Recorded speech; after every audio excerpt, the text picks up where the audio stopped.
আমি Trisha and welcome back to my Bengali blog channel. আজ যাচ্ছি একটা গ্রামে। সকাল সকাল উঠে তাই রেডি হয়ে গেছি। আগে গাড়িতে উঠে নিই, তারপর বাকি কথা বলি। আর ওঠার আগে দু একটা লজেন্স আর বিস্কুট নিয়ে নিচ্ছি, যেহেতু সকাল সকালই রেডি হয়ে বেরোচ্ছি। আর এদিকে আমাদের গাড়িও স্টার্ট হয়ে গেছে। আজ কিন্তু আমি বিয়ের পর প্রথমবার যাচ্ছি আমার ছোটো মাসির বাড়িতে ঘুরতে। আর আজ আমার মাও প্রথমবার গাড়িতে উঠেছে, মানে অভি গাড়ি চালাচ্ছে অনেক দিন ধরেই, কিন্তু আজ অবধি কোনো দিন আমার মাও ওঠেনি গাড়িতে।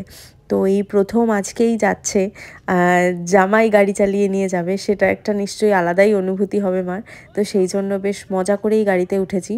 এর সাথে সাথে মাসিরও যাওয়ার কথা ছিল, মানে আমার বড় মাসির। সবাই মিলে দল বেঁধে যাবো ভেবেছিলাম, কিন্তু খুব একটা দরকারি কারণে মাসি যেতে পারেনি। তো আমরা কজনই যাচ্ছি, যেহেতু আমি অফিসটা ছুটি নিয়ে ফেলেছি। আর যাওয়ার পথেই এই ক্রিম বিস্কুটের প্যাকেটটা নিয়েছিলাম, ওটাই খেতে খেতে যাচ্ছি, যেহেতু বাড়ি থেকে শুধু চা খেয়ে বেরিয়েছি, সেমন কিছু খাওয়া হয়নি।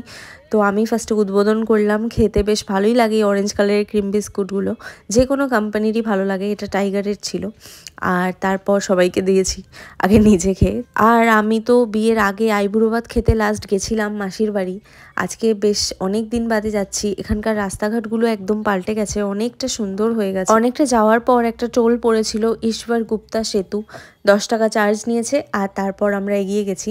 এখানে কিন্তু যেতে গেলে গঙ্গা পড়ে, ট্রেন দিয়ে যেতে গেলেও পড়ে, আর গাড়ি করে গেলেও পড়ে। অনেকটা যাওয়ার পর প্রায় কাছাকাছি এসে গিয়েছি, আর তখনই সার্চ করে নিয়েছি জিরাট। হ্যাঁ, আমি আসলে যাচ্ছি আজকে জিরাটে। জিরাটেই আমার মাসি বাড়ি। তো যাতে প্রপার অ্যাড্রেসে পৌঁছাতে পারি, তাই এই গুগল ম্যাপটা খুব ইম্পর্টেন্ট। আর প্রায় চলে আসার আগে ভাবলাম আরেকবার একটু নেমে চা খেয়ে নিই, কন্টিনিউ অনেকক্ষণ ধরে গাড়িতে বসে আছি। তাই নেমে মার হাতে ফোনটা ধরিয়ে দিয়েছিলাম আমার ভিডিও করে দেবে বলে, কিন্তু না, বোনকে তো মাঝখান থেকে ডিস্টার্ব করতেই হবে, সেটাই করছিল। আর চায়ের দোকানে আসার পর আমরা ঠিক করছিলাম কি খাবো, চা বিস্কুট আর সন্দেশ বিস্কুট আমার খেতে খুব ভালো লাগে, ওটাই খাচ্ছিলাম। আর বোন প্রজাপতি বিস্কুট নিয়েছিল। এইভাবে সবাই মিলে চা বিস্কুট খেয়ে আবার গাড়িতে উঠে গেছি, আর প্রায় চলেই এসছি। আর দেখো, যেই জিরাটের রাস্তায় ঢুকেছি, চারিদিকে দেখতে পাচ্ছ তো ক্ষেত শুরু হয়ে গেছে। তোমরা এর থেকেও অনেক সুন্দর সুন্দর দৃশ্য দেখতে পাবে, আর আমিও দেখতে পাবো পুরো ভিডিওটা দেখলেই। আর মাসিবাড়ি যাওয়ার আগেই আমরা একটা মিষ্টির দোকানে ঢুকে একটু মিষ্টি নিয়ে নিয়েছি, অনেক দিন বাদে যাচ্ছি তাই জন্য। আর মাসির জন্য কিন্তু আমি একটা শাড়ি আর মেশোর জন্য একটা জামাও নিয়েছিলাম। আর মাসিবাড়ি চলে এসেছি, আর আমার এই দুই দাদা দেখো এগিয়েও চলে এসছে। আমরা কাছাকাছি আসতেই ওরা ফোন করে এগিয়ে চলে এসছে। আর মাসিবাড়ির নামতেই সবাই কত খুশি আমরা এসছি অনেক দিন বাদে, তাই। আর এটাই সামনে যে বাড়িটা দেখছো, এটাই কিন্তু আমার ছোটো মাসির বাড়ি। অনেক দিন বাদে এসছি আমি, তাই আমি খুব খুশি, আনন্দের সাথে ভেতরে ঢুকবো এখন আমি। মা তো আসেনি, মা আসেনি। আর দেখতে পেলে তো, যেই ঢুকলাম, মা যেহেতু আস্তে আস্তে ঢুকছিল, দেখতে পাইনি মাকে। আর মাসি এর জন্য আগে নিজের দিদির খোঁজটা নিয়ে নিল যে দিদি এসছে তো। আর ঢুকতেই আমি আগে দাদাদের সাথে ইয়ার্কি ঠাট্টা শুরু করেছি। আমি যেহেতু বিয়ে করে নিয়েছি, এবার ওদেরও তো বিয়েটা দিতে হবে না, তাই জন্য আগে পিছনে লাগা শুরু করেছি যে কবে দেবে মাসি বিয়েটা, কারণ নিজের দলটা তো ভারী করতে হবে, তাই না। আর বাড়িতে ঢুকতেই ফার্স্টে এই স্কুটিটা দেখালো ওরা, কারণ আমার ছোট যে দাদা, কুটু দাদা, ও কালকেই এই স্কুটিটা কিনেছে, আর আমি আজকেই গেছি। আর এই যে অধিকারী ডেকোরেটার্স, এটা আমার মেশোর বিজনেস, তো সামনে ব্যানারটা টানানো রয়েছে। আর ওদের পুরো বাড়ি জুড়েই তাই সামনে ডেকোরেটার্সের মাল রয়েছে। এই সামনে টেন্টের মতো করা জায়গাটায় ভর্তি মেশোর ব্যবসারী মাল, মেশো দাদা সবারই মালপত্র রয়েছে। আর আগে খেয়ে দিয়ে নিয়েছি। সকালবেলার মেনুতে ছিল লুচি, ছোলার ডাল আর মিষ্টি। আর এই খাবার দাবার খেতে খেতে কিন্তু আমরা দুপুরে কি খাবো সেই মেনু ডিসাইড হচ্ছিল এখানে। নানান কথা, কে কি খাবে না খাবে। আর তারপর অনেক দিন বাদে জমা যত গল্প ছিল, মার আর মাসির শুরু হলো সেই গল্পগুজব। আর তারই মাঝখানে আমরা ভাবলাম ঠিক আছে, এরা দুই বোন অনেক গল্পগুজব করছে, করুক, আমি যাই একটুখানি দোতলাটা দেখে আসি কী কাজ বাজ হয়েছে। তো ওপরে উঠতেই এত সুন্দর একটা বাথরুম তৈরি হচ্ছে, দেখে আমার তো খুব ভালো লাগলো। বাথরুমটা এখনও কমপ্লিট হয়নি, কিন্তু মার্বেল লাগানো হয়ে গেছে। আর এটা হলো দুটো ঘরের একটা ঘর, ভেতর ভেতর প্রায় কমপ্লিট হয়ে গেছে। বাকি আশা করি পরের বার যখন আসবো পুরো কমপ্লিট হয়ে যাবে। আর ব্যালকনিটা দিয়ে বাইরেটা দেখতেও খুব ভালো লাগছে। ওই সবই দেখছিলাম। তারপর ভাবলাম চলো একবার ছাদে যাই, আর আমিও এসছি বলে সবাই চলে এসেছিলো। আর এই ক্যাকটাস গাছটা মাসির বাড়িতে কি সুন্দরভাবে হয়েছে। এখানে ওদের বিশ্বাস যে ক্যাকটাস গাছটা যদি ছাদে থাকে তাহলে নাকি বাজ পড়ে না। জানি না, মাসির মুখেই ফার্স্টে শুনলাম, তো তাই জন্যই নাকি ওরা লাগিয়ে রেখেছে। আর এখন যে জায়গাটায় ডাকছি, এই জায়গাটা দেখেছো কত সুন্দর, সামনেই নৌকা রয়েছে। আমি যখন ছোট ছিলাম তখন যখন মাসি বাড়ি আসতাম, ঠিক আমি এখন যে জায়গাটা দাঁড়িয়ে, এই জায়গাটা থেকেই গঙ্গাটা শুরু হতো, কারণ একদম মাসি বাড়ির সামনেই গঙ্গা ছিল তখন। আর কথায় তোমরা আছে জানোই যে নদীর এক পার ভাঙে আর এক পার গড়ে। আর এখন ব্যাপারটা এরমই হয়েছে যে নদীর এই পারটা গড়তে গড়তে মাসির বাড়ি থেকে গঙ্গাটা অনেক দূর চলে গেছে, আর এখানটা একটা ডোবার মতো খালের মতো হয়ে গেছে, আর অপোজিট পার ভেঙে সেই জায়গায় গঙ্গা আরও বেড়ে গেছে। তো এই জায়গায় এখন আর গঙ্গা নেই, কিন্তু জায়গাটা এতটাই সুন্দর যে এখান দিয়ে নৌকা চলে, মাছ ধরতে যায় সবাই। তাই এখানটাই ঘুরছিলাম, গঙ্গা নেই তো কী করা যাবে, গঙ্গার ধারই ভালো। এখানে ঘুরেছি, অনেক ভিডিও করেছি। আর এই শাপলা ফুলগুলো হাতের সামনেই ছিল, ওগুলোকেও তুলেছি, পাতা শাপলা ফুল সব তুলে নিয়ে চলে এসেছি বাড়িতে। মাসি এগুলো দেখে হাসছিল, ওদের কাছে তো সহজলভ্য, তো আমি এটা নিয়ে মজা করছি, এটা দেখেই মাসি হাসাহাসি করছিল। আর তারপর দেখো এই বাম্বু ট্রিটা আমিও লাগিয়েছি, গিয়ে দেখি মাসি বাড়িতেও কত বড় বাম্বু ট্রি গাছ হয়েছে। তো তারপর ভাবলাম সবাই মিলে একটু ঘুরে আসি, দাদারাই বলল চল স্কুটি করে আর বাইকে করে ঘুরতে যাই। তো যেহেতু দুখানাই ছিল, মানে একটা দুই দাদার দুটো বাইক আর স্কুটি, তো তাই একটা বাইকে আমি আর বোন উঠে গেলাম, আর একটা মা অভির সাথে এলো। আর আরেক দাদা আসতে পারলো না, কি করা যাবে। এইখান থেকে যেখানেই ঘুরতে যাও চারিদিকটা ঠিক এতটাই সুন্দর, তোমাদের প্রত্যেকটা জায়গা মনে হবে দাঁড়িয়ে এখানে ছবি তুলি, ভিডিও করি। অপূর্ব সব ক্ষেত।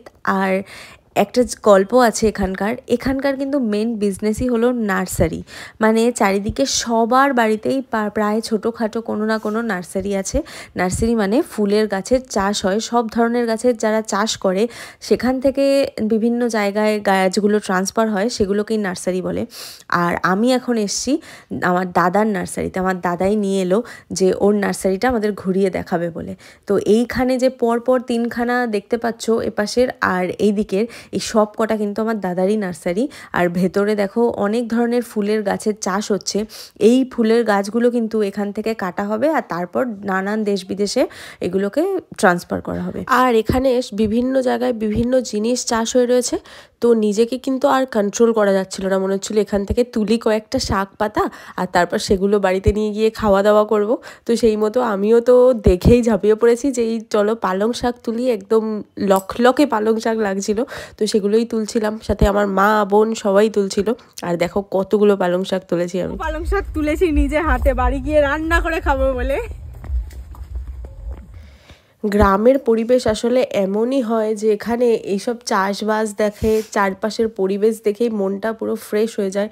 যেটুকু টাইম এসছি খালি ঘোরাঘোরাই করছি, এদিক ওদিক যাচ্ছি, কিন্তু একটুও কিন্তু ক্লান্ত লাগছে না, কারণ এত সুন্দর পরিবেশ দেখে কার ক্লান্তি আসবে। আর তারপর দাদা নিজের জায়গায় জল দিচ্ছিল, ভাবলাম যে চলো আমিও তাহলে একটু দিই, মজা লাগবে এই জল দিতে। এই চারপাশের ছোট ছোট গাছ, এগুলোকে নিয়ম করে জল দিতে হয়, রাত্রিবেলা আলো দিতে হয়, অনেক নিয়ম আছে এগুলোর। আর তারপর আমি ভাবলাম চলো এখানে কতগুলো রিলস ভিডিও সুন্দর শ্যুট করা যাবে, তো সেটাই করছিলাম। আসলে সারা বছর শহরের এই যান জটজাট পরিবেশের থেকে, চারিদিকে খালি গাড়ি ঘোড়ার আওয়াজ, ওসব থেকে হঠাৎ করে এক আধ দিনের জন্য এরকম সুন্দর জায়গায় চলে গেলে আমাদের মতো পাবলিকরা তো নিজেকে কন্ট্রোল করতে পারবে নাই বলো, আমিও পারছিলাম না। আর এটা ছিল মূলো বাগান। মূলো বাগানটা যে করছে, মানে মূলো চাষ যিনি করছে তিনি সামনেই ছিল, তো আমার দাদা তার থেকে পারমিশন নিয়ে দিয়েছিল যে দু একটা মূলো ছেড়ে যাবে কিনা। তো তাই জন্য শখ করে আমি আর বোন দুটো দুটো করে মূলো ছিঁড়েছি, যেহেতু ওনাদের চাষের এখনও পুরো বড় হয়নি মূলোগুলো, দেখতেই পাচ্ছ। তো ওরা ছিঁড়তে দিতে রাজি ছিল না, বাট তাও আমরা বলাতে দুটো দুটো করে ছিঁড়েছি। আর তার সাথে অল্প লাল ডাঁটাও ছিঁড়েছি, অল্প অল্প করে অনেক রকম সবজি নিয়ে নিয়েছি, দেখতেই পাচ্ছ। এগুলো সব নিয়ে এখন আমরা যাচ্ছি। আর এখন যেখানে এসছি এটা হলো একটা কালী মন্দির, এটা এখানকার খুব প্রচলিত একটা মন্দির। কালী পুজোর সময় বা অন্যান্য সময় এখানে নাকি খুব বড় করে পুজোও হয়, পাঠা বলি হয়। তো আমরা যেহেতু এসছি অনেকদিন বাদে, তাই ভাবলাম একটু ঘুরে নমস্কার করে যাই। এক সাইডে শিব মন্দির আর এক সাইডে হলো মা কালীর মন্দির। এদিকে দেখো মূর্তিটা দেখলেই একটা আলাদা রকম ভক্তি আসছে না, খুব সুন্দর। তো এখানে নমস্কার করে আমরা বাড়ি গেলাম। আর যাওয়ার পর দেখো কত ধরনের আচার নিয়ে এসছে আমার দাদা, এত টেস্টি ছিল আচারগুলো, ওইগুলো খেয়েই পেট ভরে গেছে, কিন্তু আর বেশি ওয়েট করতে পারিনি, খেতে বসে যেতে হয়েছিল। তো আজকের মেনুতে ছিল ইলিশ মাছ, ভেটকি মাছ, তার সাথে চাটনি, মিষ্টি, পাঁপড় আর এইসবই। এর সাথেও মাসি মাংস করতে চেয়েছিল, বাট আমরা আর খেতে পারবো না বারবার বলেছিলাম, তাই জন্য আর করেনি। অভির অবস্থা তো দেখতেই পাচ্ছ, ও আর পারছে না, ও যেহেতু নতুন জামাই ওকে কাঁসার থালায় দিয়েছে। তো যাই হোক, ওইসব করে তারপর বেরিয়ে চলে এসেছি। এখানে মাসির বাড়ির পাশেই একটা বাড়িতে গাছ বাঁধা হচ্ছে। মানে কি বলতো, মানে এখান থেকে একটা থোক থোক করে গাছ বাঁধা হবে, আর তারপর এক লট নিয়ে সেটা অন্য বিভিন্ন জায়গায় ট্রান্সফার করা হবে। এইভাবেই গাছ ট্রান্সফার হয়। আর এটা একটা লঙ্কা, এই লঙ্কাটা নিয়ে যেতে বললো। এটার ভেতরের বীজ চাষ করলে, মানে বাড়িতে গিয়ে যদি শুকিয়ে আমরা বীজটা বুনি তাহলে গাছ করা যাবে। তো নিয়ে এলাম সাথে করে। আর এইদিকে দেখো, ঘুরতে ঘুরতে আমরা অ্যাকচুয়াল গঙ্গার পাড়ে চলে এসেছি।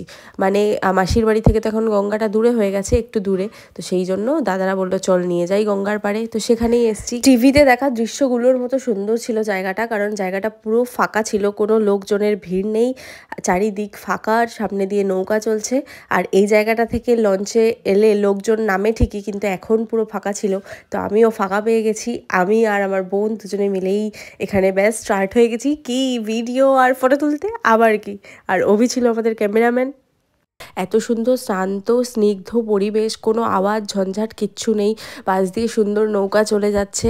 এই পরিবেশ কোথাও পাওয়া যাবে না, এর জন্য আমার এত ভালো লাগছিল। শুধু আমার না, আমার মার, বোনের আর দাদারা দাঁড়িয়েছিল, ভাবছিল যে এগুলো তো ওদের রোজকার আসার জায়গা, আর সেখানে আমরা এসে এত মজা পাচ্ছি। তো ওরা দাঁড়িয়ে রয়েছে আর আমরাই মজা করেছি।